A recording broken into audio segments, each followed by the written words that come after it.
నిన్ను చదివిన వాక్యాలలో దావీదు గోత్రములో,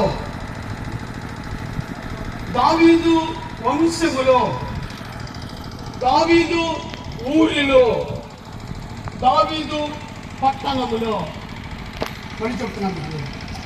2వ అధ్యాయం లూకా సువార్త 2వ అధ్యాయంలోని పరిశుద్ధాత్మ దేవుడు దావీదు యొక్క చరిత్రను చూస్తే సుమారు ఒక 3 లేదా 4,000 సంవత్సరాల క్రితం దావీదు బైబిల్లో కనబడతాడు.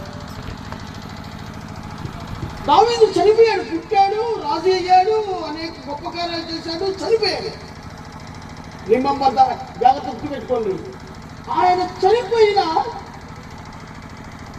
ఆయన పనిని దేవుడు జ్ఞాపకం చేసుకున్నాడు. అర్థమవుతుందా మీకు? దేవుని కోసం అతను ఏ పని చేశాడు